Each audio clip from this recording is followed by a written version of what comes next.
যোজনার আজকেরই টাকা দেওয়ার দিন, মানে 10 তারিখ টাকা ঢুকে যাওয়ার কথা, অথচ কিছু কিছু মানে মেয়েদের অ্যাকাউন্টে টাকা এখনও ঢোকেনি। তো তারা মনে করছে যে কেন টাকা ঢুকলো না। বিস্তারিত জানাবো এই ভিডিওর মধ্যে, তো প্লিজ ভিডিওটা কেউ স্কিপ করো না, তাহলে জানতে পারবে না, পুরো তথ্য সম্পর্কে জানতে পারবে না। তো হ্যালো গাইস, আমি পল্লবী। আমার চ্যানেলে যারা নতুন তারা অবশ্যই পেজটাকে ফলো করে দিও, এবং যারা ইউটিউব থেকে দেখছো অবশ্যই সাবস্ক্রাইব করে দেবো, যাতে ফার্স্ট ভিডিও আগে তুমি দেখতে পারো। তো চলো, যেটা নিয়ে আলোচনা করছিলাম সেটা বলি তোমাদের।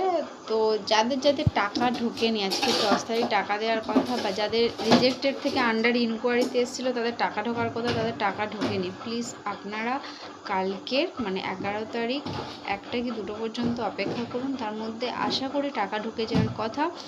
যদি না ঢোকে, আপনাদের মানে গ্রামের আশাকর্মী কি পৌরসভার যাদের এলাকা, বিশেষ করে কলকাতার দিকে, তারা এসডি অফিসে বা পৌরসভা অফিসে গিয়ে দেখা করুন, কথা বলুন, প্রয়োজনীয় নথি দিন, এবং যাদের গ্রামে বাড়ি তারা আশাকর্মীদের সঙ্গে যোগাযোগ করুন। বিশেষ করে বিডিও অফিসে চলে যান আপনারা, গিয়ে ওখানে অফিসারদের সঙ্গে যদি ফর্ম বের হয় আপনাদের ভিডিওতে, তাহলে ফর্মের সঙ্গে আধার কার্ড, ভোটার কার্ড যা যা লাগে সব দিয়ে জমা করে দিন, তো আপনাদের প্রবলেম সলভ হয়ে যাবে আশা করছি।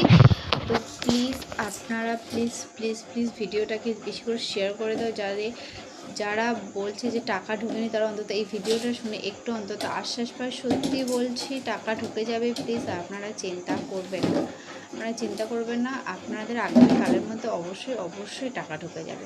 Thanks for watching.